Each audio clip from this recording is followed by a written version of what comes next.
మెదక్ జిల్లా నారాయణఖేడ్లో ఉప ఎన్నిక కౌంటింగ్ కొనసాగుతూ ఉంది. ఫస్ట్ రౌండ్ నుంచి టీఆర్ఎస్ అభ్యర్థి భూపాల్ రెడ్డి లీడ్లో దూసుకెళ్తున్నారు. ఇప్పటికే 9 రౌండ్లు పూర్తయ్యాయి. దాదాపు 25,000 ఆధిక్యంలో ఉన్నారు భూపాల్ రెడ్డి. జూకల్ శివారు ప్రాంతంలోని గవర్నమెంట్ పాలిటెక్నిక్ కాలేజీలో ఈ కౌంటింగ్ ప్రక్రియ అంతా కూడా కొనసాగుతోంది. 14 టేబుళ్లలో కౌంటింగ్ జరుగుతోంది. 21 రౌండ్ల తర్వాత ఫైనల్ ఫలితం వెలువడే అవకాశం ఉంది.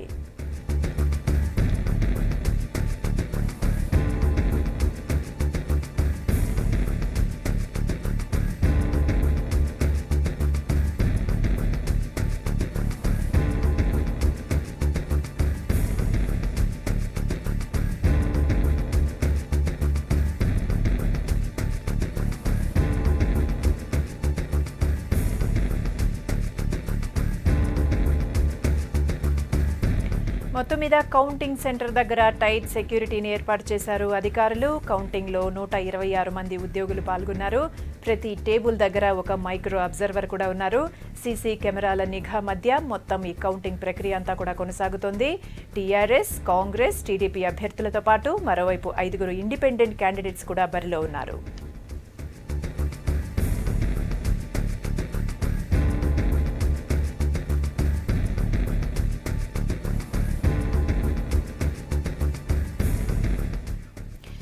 ఈ బైపోల్కి సంబంధించి మరిన్ని డీటెయిల్స్ అప్డేట్స్ సంగప్పని అడిగి తెలుసుకుందాం. సంగప్ప, ఈ బైపోల్ కౌంటింగ్కి సంబంధించి ప్రెసెంట్ మీ దగ్గర ఎలాంటి అప్డేట్స్ ఉన్నాయి? ఎన్నో రౌండ్ ముగిసినట్లుగా తెలుస్తోంది? 9 రౌండ్లు ముగిసాయి. మనం ఫస్ట్ నుంచి కూడా చూస్తున్నాం. ప్రతి రౌండ్ లో కూడా టీఆర్ఎస్ అభ్యర్థి భూపాల్ రెడ్డి ఆధిక్యం కొనసాగుతుంది.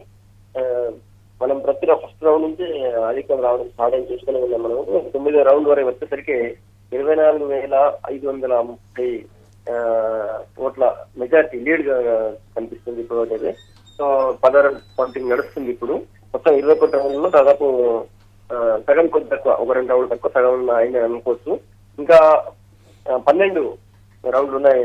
ఒకటి ముందు మనం అనుకున్నట్టుగానే కొద్దిగా స్టార్టింగ్ లో కొద్దిగా లేట్ అయిన తప్ప మిగతా కౌంటింగ్ అంతా కూడా జస్ట్ 10-12 నిమిషాలు ఒక్కొక్క రౌండ్ పూర్తి అవుతూనే ఉంది.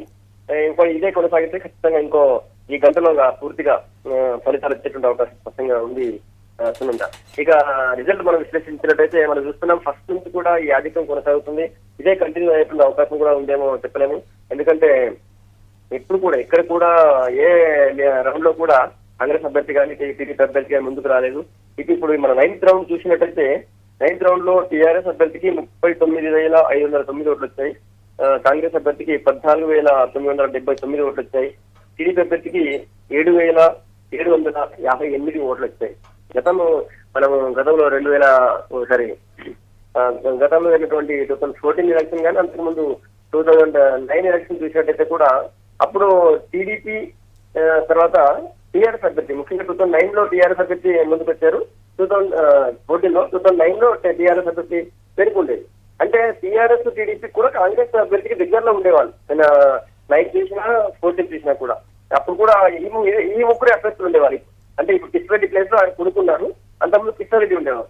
సో కాంగ్రెస్ అభ్యర్థిగా కిషోరెడ్డి, టీడీపీ అభ్యర్థిగా విజయపాల్ రెడ్డి, టీఆర్ఎస్ అభ్యర్థిగా ఎం భూపాల్ రెడ్డి ఉండేవారు అప్పుడు 2009 లో 2014 లో.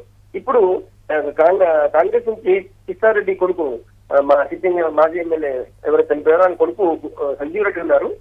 టీఆర్ఎస్ అభ్యర్థిగా అదే అప్పుడు ఉన్నటువంటి భూపాల్ రెడ్డి ఉన్నారు. తర్వాత టీడీపీ అభ్యర్థిగా అప్పుడు ఎవరైతే పోటీ చేశారో ఎం విజయపాల్ రెడ్డి ఆయనే ఉన్నారు. సో ఇప్పుడు చూసినట్టయితే అప్పుడు చాలా దగ్గరలో ఉండేవాళ్ళు ముగ్గురు కూడా. కనీసం మనం చూస్తున్నాము దగ్గరలో కాదు కదా, దరిదాపులో కూడా ఎవరు లేనటువంటి పరిస్థితి చూస్తున్నాము. టీఆర్ఎస్ అభ్యర్థి చాలా స్పీడ్ గా చూసుకోబోతున్నారు. మనం ఇప్పుడు 24,530 ఓట్ల మెజార్టీ చూస్తున్నాం, లీడ్ చూస్తున్నాం. ఇప్పుడు 9th రౌండ్ కి ఇంకా 12 రౌండ్లు ఉన్నాయి. అయితే ఓవరాల్ గా నిజానికి సునందని ఇంతకుముందు చెప్పినట్టుగా ఈసారి పోలింగ్ పర్సంటేజ్ మీదనే చాలా డౌట్ ఉండేది. పోలింగ్ అవుతూ లేదు. ఎందుకంటే మొత్తం గ్రామాల నుంచి ప్రజలందరూ కూడా చాలా లంబడి తండాలు ఎక్కువగా ఉంటాయి, తండాలు ఎక్కువగా ఉంటాయి నారాయణఖేడ్ నియోజకవర్గంలో. నారాయణఖేడ్ నియోజకవర్గంలోని ముఖ్యంగా నేను చెప్పాను 5 మండలాల్లో ఒకటి నారాయణఖేడ్, కంగిటి, మణు, ఈ 3 మండలాలు, మొత్తం 5 మండలాలున్నాయి.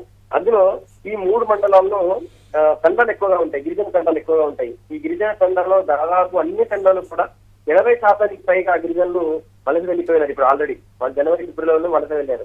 తర్వాత ఈ పెద్ద శంకరంపేట, తర్వాత కళ్యాణ మండలాలు 2 ఉంటాయి. ఇక్కడ చెరువులు బాగుంటాయి ఈ 2 మండలాల్లో.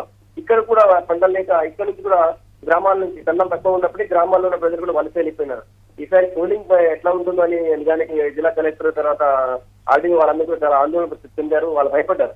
కానీ ఎవరు ఊహించినంతగా వీళ్ళ ఆందోళన అన్ని పటాపంచలు చేస్తూ నారాయణఖేడ్ నియోజకవర్గ ప్రజలు ఒక్కసారిగా 81.72% పోలింగ్ చూపించారు. అంతమంది ఓట్లు వేసి ఆ స్థాయిలో. సో 1,88,000 మొత్తం ఓట్లుంటే 1,50,000 పైకి పోలింగ్ నమోదైంది. అంత ఓట్లు మొత్తం ఊరు వదిలేసి ఇంతమంది అయితే వలస వెళ్ళారు, వాళ్ళందరూ కూడా రిటర్న్ ఓటు వేశారు.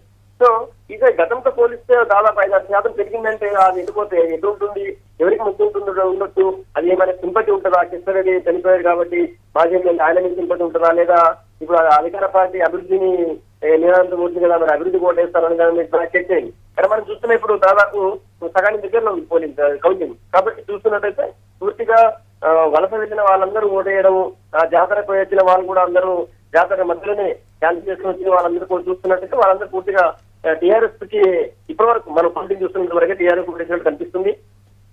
ఓవరాల్ గా అయితే పెరిగినటువంటి పోలింగ్ పర్సెంటేజ్ ఎవరికి మేలైతే ఎవరికి లాభం చేకూరుస్తున్నటువంటి విశ్లేషణలో ఎక్కువ ఉంటే టీఆర్ఎస్ కి లాభం చేకూర్చినట్టు కనిపిస్తుంది. రైట్. అంటే ఈ బైపోల్ ఎలక్షన్స్ చూస్తే దాదాపు సిట్టింగ్ స్థానం ఆ పార్టీకే దక్కుతుంది. అయితే ప్రస్తుత పరిస్థితిని మనం ఎలా అర్థం చేసుకోవాలి, ఈ సిచ్యువేషన్ మీరు ఎలా విశ్లేషిస్తారు? ఇప్పటి వరకు మనం కౌంటింగ్ సరళి చూసినట్లయితే సిట్టింగ్ స్థానం నిజానికి సింపతితో జరగాల్సినటువంటి సందర్భం గతంలో చూసాం మనం ఇట్లాంటి సందర్భాల్లో. కానీ ఈసారి సింపతి కంటే కూడా ప్రజలు అధికార పార్టీ అభివృద్ధి నినాదం అయితే చెప్పిందో దానికే వాళ్ళు మొగ్గు చూపినట్టు కనిపిస్తుంది. నేను చెప్పాను కదా, పెరిగినటువంటి ఆ ఓటర్లందరూ కూడా ఇప్పుడు అభివృద్ధి నినాదానికి మొగ్గు చూపినట్టుగా స్పష్టంగా కనిపిస్తుంది. ఇప్పుడు 10వ రౌండ్ కౌంటింగ్ కొనసాగుతుంది. సో నేను అనుకుంటాను ఈ 9 రౌండ్ల వరకు వచ్చినటువంటి మెజారిటీ అన్ని రౌండ్లు కూడా చూసాం మనం, ఏ రౌండ్ కూడా కాదు, జస్ట్ 8వ రౌండ్ లో కొద్దిగా దగ్గరకు వచ్చారు. అంటే అన్ని రౌండ్లతో పోలిస్తే కొద్దిగా 8 రౌండ్ లో కాంగ్రెస్ కొన్ని ఓట్లు కొద్దిగా ముందుకు రాగలిగింది తప్ప ఏ రౌండ్ లో కూడా Congress party TRS car speed కి నిలవలేకపోయింది. సో ఈ సింపతి కంటే కూడా ఇక్కడ నేను అనుకుంటాను అధికార పార్టీ చెప్పినటువంటి అభివృద్ధి నినాదానికే నారాయణఖేడ్ ప్రజలు మొగ్గు చూపినట్టయితే స్పష్టంగా కనిపిస్తుంది. బహుశా అందువల్లనే కావచ్చు ఈ స్థాయి మెజారిటీ గతంలో ఎప్పుడు కూడా లేదు.